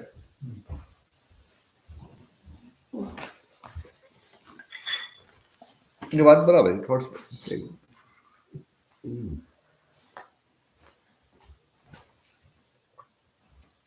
એટલે પાછલા અવતારનું મન અત્યારે ખાલી થાય, એક્ઝોસ્ટ થાય, એટલે એ ખાલી થઈ રહ્યું છે, એ ભરીને લાવે છે. હવે થોટ્સ તો તમને હોય અને દાદા ભગવાનને હોય. તમે ઇમોશનલ થાવ, પેલા ઇમોશનલ ના થાય. ઇમોશનલ કેમ થઈએ છે? તો કે આ સંજયભાઈના મનમાં વિચાર ફૂટે છે, જોવામાં કાચા પડીએ અને હું શુદ્ધ આત્મા, એટલે ઇમોશનલ થાય. થોટ્સ ઇમોશનલ થવાથી નીકળે જેવું નથી, પણ વિચારોને છૂટા પડીને જોતા નથી માટે આપણે ઇમોશનલ કરે. બાકી થોટ્સનો સ્વભાવ તમને ઇમોશનલ કરવાનો નથી. આપણે છૂટા પડી શકતા નથી માટે. હા, એટલે ઇમોશન થયા એટલે આપણી ભૂલ થઈ. 100%. એ મેચર પણ પછી હું અહંકાર કે ઇમોશનલ દબાવું તો પછી મોટી ભૂલ થઈ. એ તો સમજાય? દબાવવાનું નહીં. અહંકાર કરીને હા, કે તો આટલા બધા મહાત્માઓ બેઠા હોય ને કંઈક થાય ને તો તમે પણ આમ સ્ટેડી રહો, તમને થાય કે આમ બધાને થાય કે ના હું શુદ્ધાત્મા રહ્યો કશું અડવા ના દેવું. એ અહંકાર કરીને નહીં, કુદરતી હોવું જોઈએ. કુદરત. એટલે કે આમ જાગૃતિ એ કરી. જાગૃત.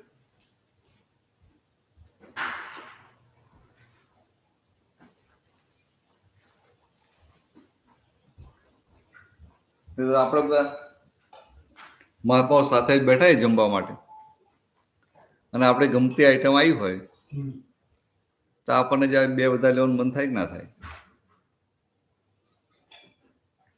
તો પછી અંદર બુદ્ધિ શું બતાવે કે હું આ ગુલાબજાંબુ બે વધારે લઈશ ને તો આજુબાજુ બધા બેઠા છે ને એ બધા વિચાર છે આ ઉણોદરી કરતો નથી, હજી એનો ખાવાનો મોહ છૂટ્યો નથી, એમ ખાવાની લાલચ છૂટી નથી, એમ થાય ને.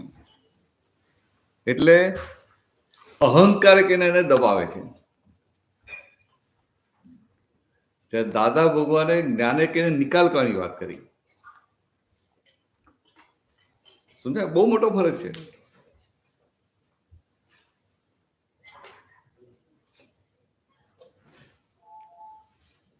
તમારે કંઈક સમજાવવું તો પડે ને કે ભાઈ અહંકાર કરીને નહીં પણ છૂટા પડીને કેવી રીતના તમે એ ગુલાબજાંબુ ના ખાઓ. હા હા એ બરાબર. એટલે એ વખતે એટલે મને એમ કહો તો હવે જૂના જ છો ને એટલે કેમ બહુ ડિટેલમાં જોવું, પણ સારું થયું પૂછી તો ખબર. તો બસ સિનિયરમાં પણ આવું બધું ખબર જ હોય ને એટલે એમ ખબર. કેવું છે કે પહેલામાં પહેલી આપણી જાગૃતિ કઈ હોય કે હું શુદ્ધાત્મા છું, એ આપણું મૂર્યું કે હું શુદ્ધાત્મા છું. પછી તો કે આ સંજયભાઈ આહારી, ભાઈ જોડે આપણે શું જાગૃતિ હોય કે સંજયભાઈ મારા કંટ્રોલમાં છે કે ના મારા કંટ્રોલમાં નથી, એ તો પર છે ને પરાધીન છે, એટલે કે વ્યવસ્થિતના આધીન છે. પહેલા જયારે હતું કે હું જ સંજયભાઈ છું ત્યાં સુધી વ્યવસ્થિત સત્તા તમે હાથમાં લીધેલી. હવે ભાન થયું હું શુદ્ધાત્મા છું એટલે વ્યવસ્થિત સત્તા વ્યવસ્થિતને સોંપી દીધી, અને વ્યવસ્થિતની સત્તા વ્યવસ્થિતને સોંપી દીધી એટલે કે વ્યવસ્થિતની સત્તામાં આપણે દખલ ના કરીએ, આપણા હાથમાં ના લઈએ, એટલે તમને એકેય ચિંતા ના થાય, ટેન્શન ઉપાધિ ના થાય. બરાબર? એટલે આ જાગૃતિ કેવી રાખવી પડે કે આ આહારી આહાર કરે છે તો આપણે હજી પૂર્ણ થયા નથી, અને હવે દર્શનમાં આવી ગયું કે શું હોવું ઘટે ને શું હોવું ના ઘટે. જ્ઞાન મળ્યું, દર્શનમાં આવી ગયું કે શું હોવું ઘટે ને શું હોવું ના ઘટે. એટલે આપણી કેપેસિટી 2 ગુલાબજાંબુની છે અને બહુ સારા બન્યા છે ને પેલું મન બુવાવું કરે બીજા 2 લઈ લો, પાછું શું બતાવે કે લઈ તો લઈએ પણ આજુબાજુ બધા છે ને તો શું વિચારશે કે આ સંજયભાઈ દબાવીને ખાય છે, તો બધાની મારા માટે ઇમ્પ્રેશન બદલાઈ જાય ને. એટલે પછી પોતે ખાનારો થઈ જાય, અને ખાનારો થઈ જાય એટલે ખાવા છે તો લે નહીં, કે બીજા આગળ આ અહંકાર કહેવાય નહીં, એટલે પક્ષ પછી અહંકાર નો લેવાય. એટલે ભલે નિકાલી અહંકાર છે પણ નિકાલી અહંકાર અંદર મજબૂત થાય.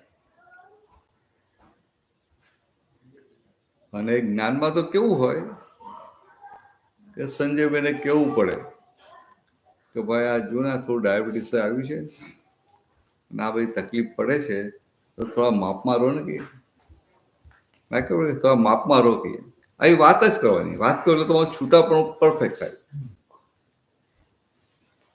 પછી લાગે કે ભાઈ હવે તો અને જ્યાં વધારે છે ખાવાનું તો આપણે શું કઈ નહીં, ચાલો તમે ખાઈ લો, કે બીજું કંઈક ઓછું કરજો. પાછું એ ખાતા હોઈએ એ ખાતા હોય ત્યારે આપણે છૂટા રહીએ ને એટલે પાછું અંદર બધું સમજાય કે આ ખાનારો ખાય છે પણ આ દેહ છે એને ટેસ્ટ આવે છે. આપણે બોલીએ ખાય જીભને ટેસ્ટ આવે છે, પણ જીભને ટેસ્ટ આવે છે. દાદા નથી કહેતા કે ઇન્દ્રિયોના ધર્મમાં છે અને ઇન્દ્રિયોના ધર્મને પોતે બતાવી બેઠો છે. પોતે એવું માને છે કે આ મેં ખાધું, મેં ટેસ્ટ કર્યું. તો કે આ ટેસ્ટ કોણ લે છે? જીભ લે છે? તો કે ના, એવું નહીં. જેને બિલીફ છે કે હું ખાઉં છું એ અહંકાર. હવે આપણો નિકાલી અહંકાર એવો ખરો ને. તો કે આ અહંકાર ટેસ્ટ લે છે, એને સારું ખરાબ લાગે, ગમતું ના ગમતું, ભાવતું ના ભાવતું એને લાગે. તો કે અહંકાર ટેસ્ટ લે અને પોતે છૂટો રહ્યો. તો કે અહંકાર ટેસ્ટ લઈ અને અહંકાર નિદ્રા થઈ જાય. ને ક્રમિકમાં અહંકાર ટેસ્ટ લે એટલે પછી એટલે થાય કે મેં ભોગવ્યું, એટલે અહંકાર વધે. એટલે ખાય અને આ જ્ઞાનની જાગૃતિ કરીને છૂટો રહે.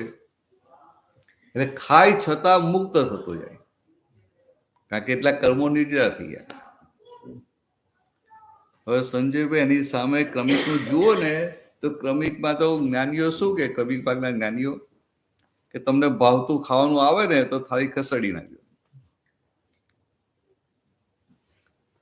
તો કે આ ક્રમિકમાં ત્યાગ કરી અને બંધનમાં આવે છે.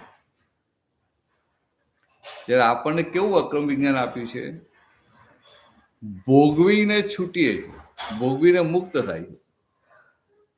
આ કે જે તે વસ્તુ નથી,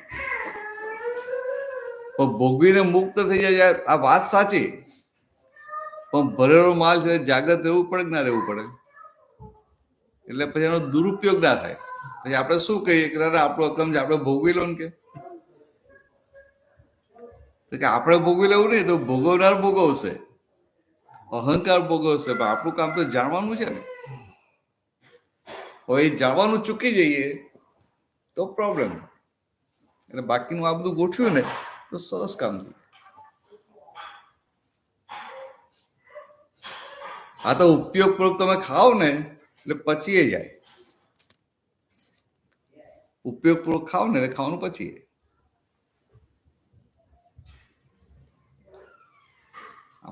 સમજવા માટે તમે છૂટા પડે અને ખાવ છો એટલે નોર્માલિટી રહે. એટલે અંદર નોર્માલિટી રહી અને તમે જમવા બેઠા એટલે ખાવાનું સરસ પછી. તમે છૂટા રહે એટલે ખાતી વખતે અંદર આનંદ રહે. તો આપણને દાદાએ છૂટા પાડ્યા છે માટે હા, આપણે માટે કરી શકીએ. બાકી સમજાવવાનું વેરી ડિફિકલ્ટ. એટલે કોઈ જગતના લોકોને તો આ વાત સમજાય જ નહીં. આપણે શુદ્ધાત્મા થઈને પછી શુદ્ધાત્મા જો બોલીએ છીએ, અને આખું જગત એ ચંદુલાલ થઈ અને કે શુદ્ધાત્મા આવો છે, શુદ્ધાત્મા આવો છે. આપણા કરતા સારી વાત કરે, પણ દશા છે અનુભવ દશા એ પાછી. ગૌરવ ચાલો ત્યારે લાય છો. હા, જય સચ્ચિદાનંદ. જય સચ્ચિદાનંદ.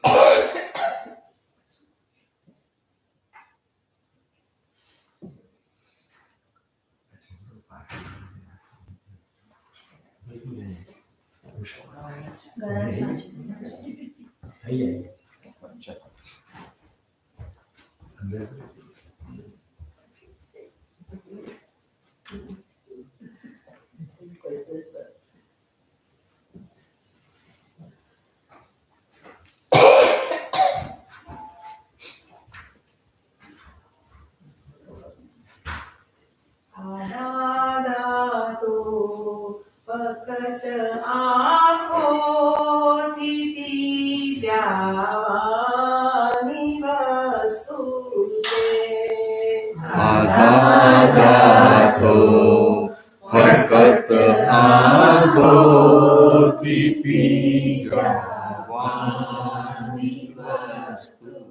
છે.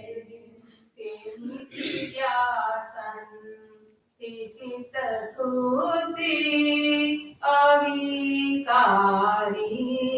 મોહસતુ છે. તેની નિધ્યાસન તે ચિત્ત શુદ્ધિ અવિકારી મોહસતુ છે. અનંત શાસ્ત્રનો મરમાર વચન નિશ્ચયની તરતું છે. અનંત શાસ્ત્રનો મરમાર વચન નિશ્ચયની તરતું છે. અકૂટાનંદ પરમાનંદ મૂળાક્ષર સત છલકતું છે. અખૂટાનંદ પરમાનંદ મૂળાક્ષર સત છલકતું છે. પ્રગતિક દોષ જાણી જોઈ બધે નિર્દોષ દેખે છે. પ્રકૃતિક દોષ જાણી જોઈ બધે નિર્દોષ દેખે છે. કરુણાજી સભર પુરમાં લઘુતમ વ્યક્ત પ્રેમે તે. કરુણાજી સભર પુરમાં લઘુતમ વ્યક્ત પ્રેમે તે. પદી જવાતો ઐક્યપણું મળે નહીં પ્રાકૃતિક ફૂલે. બધી વાતોમાં ઐક્યપણું મળે નહીં પ્રાકૃતિક ફૂલે. જો પડલોએ કહય તોયે બીજી રેખા છે પાન સુરે. જો વડલો તો હોય બીજી રેખા છે પાન સુરે. જગતમય સર્વ અથડામણ પરાકૃત કેવું છે બધા?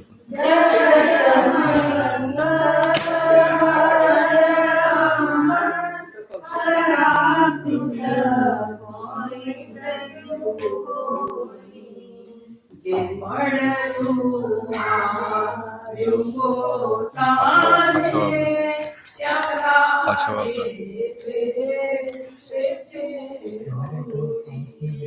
જે મળતું આવ્યું પોતાને ત્યારે દેશ છે હોળી. પરસ્પર નું સસાની કરે મૂઢાત્મા ગાંડો અહંકાર. પરસ્પરનું પસાની કરે મૂઢાત્મા ગાંડો અહંકાર. મદદ કરતા જો સામો થાય તો પાણી પડે લાગાતે પાડ. મદદ કરતા જો સામો થાય તો પાણી પડે લાગાતે પાડ.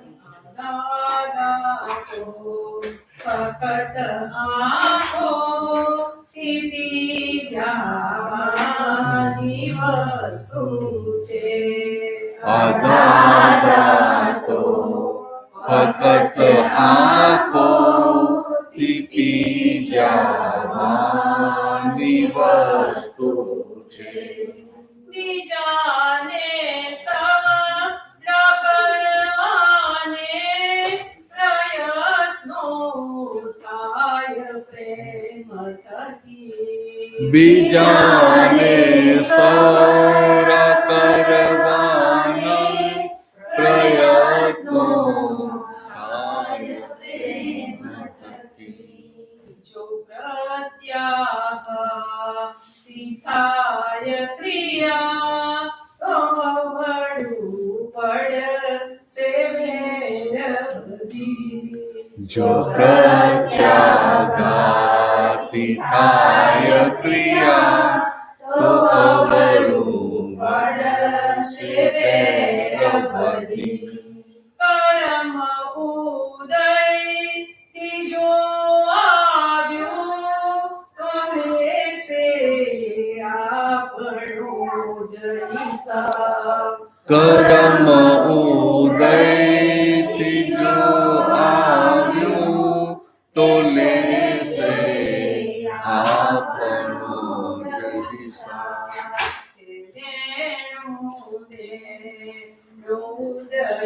ઉદયાથી નિમિત્ત પ્રીત ભેટયા કડવાસ.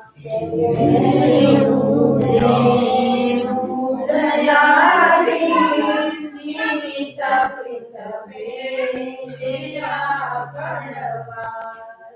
હિસાબો ચૂકતે કરતા ન કોઈનો પ્રેમ દેવાથી. હિસાબો ચૂકતે કરતા ન કોઈનો પ્રેમ દેવાથી. બેડા છોડશે દુનિયા ન પડવા દે જે કોઈ આટી. બેડા છોડશે દુનિયા ન પડવા દે જે કોઈ આટી. દાદો ફકત આંખો થી જવાની વસ્તુ છે. દાદો ફકત આંખો થી જવાની વસ્તુ છે. સહન કરવાનું હોય નહીં નિકાલે લાવી દ્યો ઉકેલ. સહન કરવાનું હોય નહીં નિકાલે લાવી દ્યો ઉકેલ.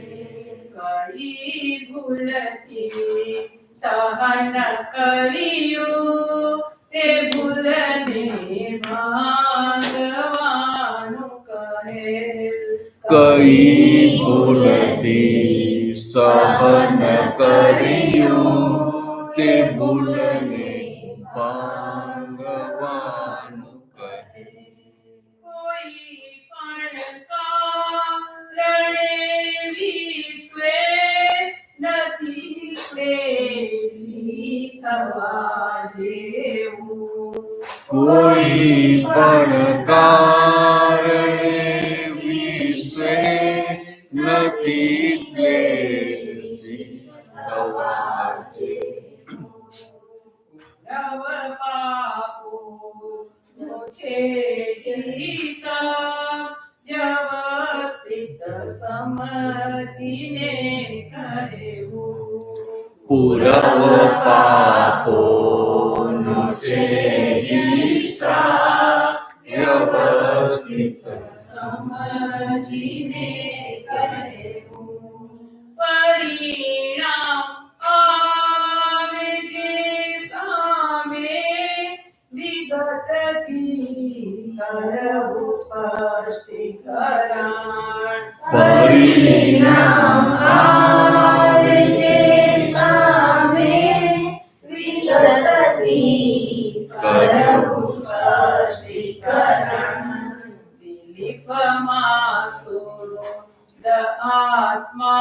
જો અવસ્થા માત્રનું છે મરણ. બિલીફમાં શુદ્ધ આત્મા જો અવસ્થા માત્રનું છે મરણ. આ દાદા તો ફક્ત આંખોથી પી જાવાની વસ્તુ છે. આ દાદા તો ફક્ત આંખોથી પી જાવાની વસ્તુ છે. શિકાયત થાય નહીં મનથી કરવું છે એડજસ્ટમેન્ટ. શિકાયત થાય નહીં મનથી ખરું છે એ જ એડજસ્ટમેન્ટ. જે કરતી ક્લેશ આથમીઓ ત્યાં શાંતિ હોય પરમેનન્ટ. જે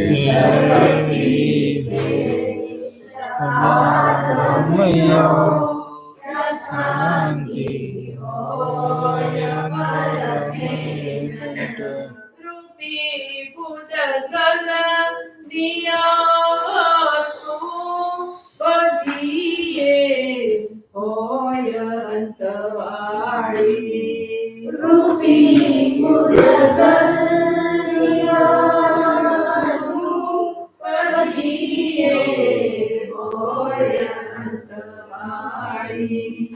અને તેને પ્રકાશે છે તે આત્મા સત છે ત્રિકાળી.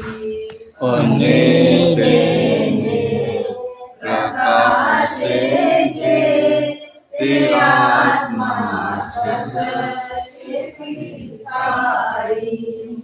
આ દાદા તો ફક્ત આંખોથી પી જાવાની વસ્તુ છે. દાદા તો ફક્ત આંખોથી પી જાવાની વસ્તુ છે. ધ્યાસનથી ચિત્ત શુદ્ધિ અવિકારી મહસતુ છે. તેની દિવ્યાસનથી ચિત્ત શુદ્ધિ અવિકારી મહસતુ છે. જય સચ્ચિદાનંદ. કવિ આમ શબ્દોનું વેલ્ડિંગ જ જોરદાર કરી નાખે. જબરદસ્ત. આમ બહાર કોઈ કે આંખોથી પીજાની વસ્તુ છે એટલે કે એને બોલતા નથી આવડતું, ગુજરાતી આવડતું નથી એવું કે. આમાં છેલ્લું કીધું ને નિધિધ્યાસન થી ચિત્ત શુદ્ધિ થાય. કે નિધિધ્યાસન એ બહુ મોટું સાયન્સ છે આખું. નિધિધ્યાસન એટલે આપણા શાસ્ત્રોમાં શું કીધું? કીટ ભ્રમર ન્યાય. એટલે આ ભમરો હોય ને, તો ભમરો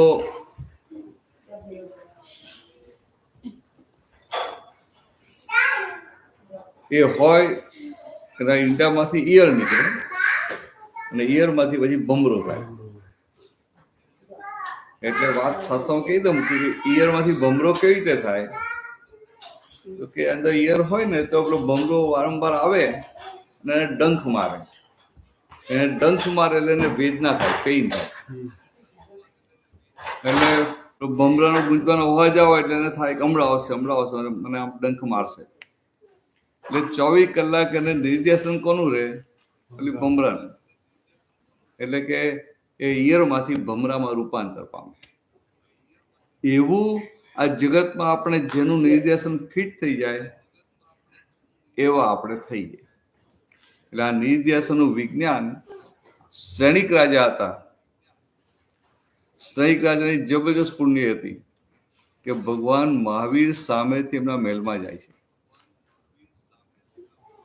બાકી તીર્થંકર ભગવાન તો સંભવ જ ના હોય.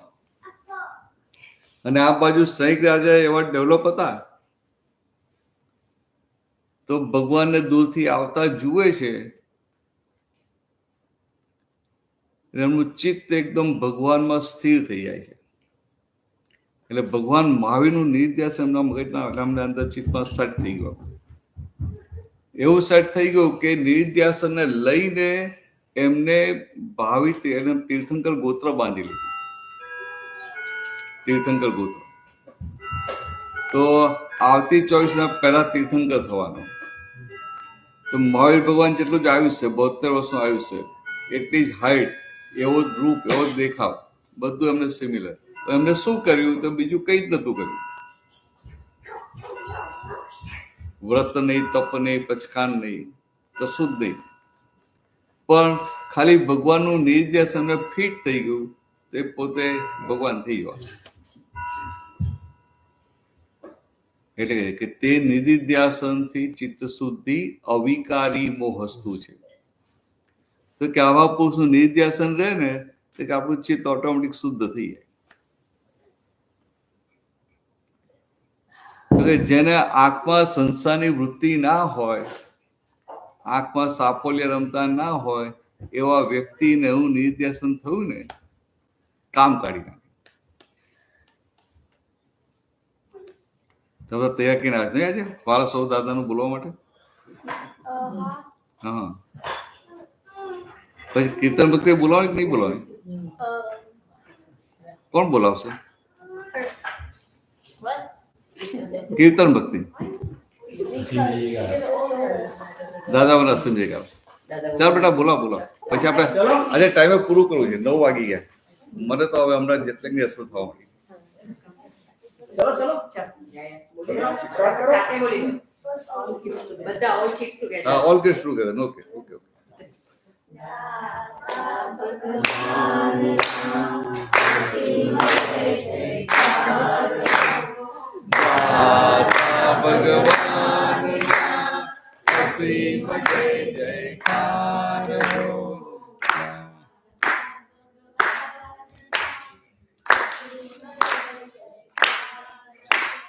દાદા ભગવાનના અસીમ જય જયકાર હો.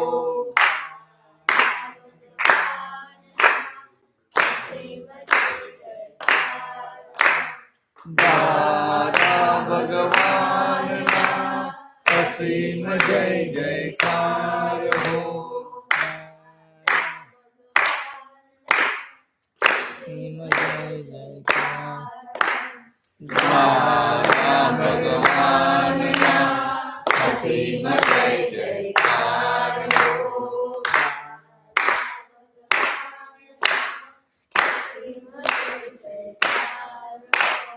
દાદા ભગવાનના અસીમ જય જયકાર હો.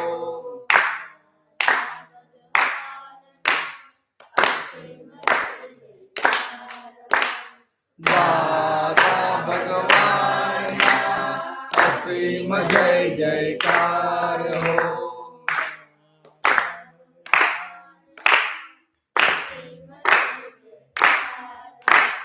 દાદા ભગવાનના અસીમ જય જયકાર હો.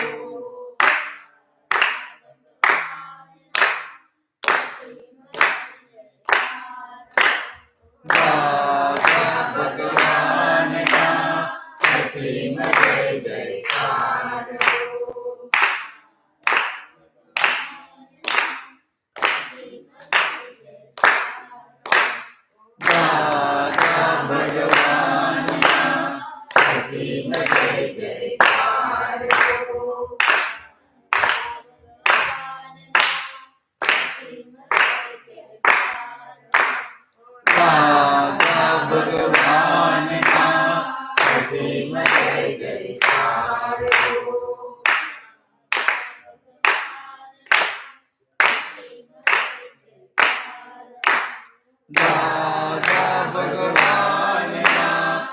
અસીમ જય જયકાર હો.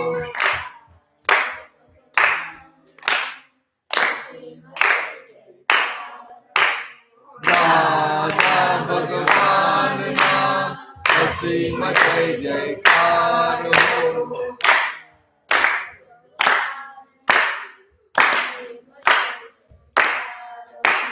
દાદા ભગવાનના અસીમ જય જયકાર હો.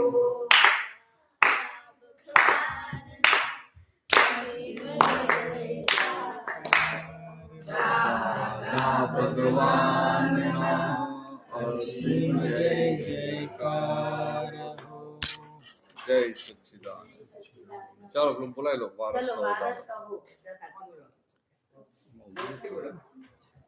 ચલો બોલો વારસો. વારસ કહો દાદાના. સુરવીરતા રે લાવજો. કાયર બનો ના કોઈ. રસ્તો સદા કંપાવજો. રે સિંહના સંતાનને શિયાળ તે શું કરી શકે. મરણાંત સંકટ મેં ટકે. તે ટેકના ડરનાર છે. તે હાકી ચાલે. તે ટેકના ઉપચાર છે. પ્રત્યક્ષ દાદા ભગવાન છે ચાલે. આ ઉપર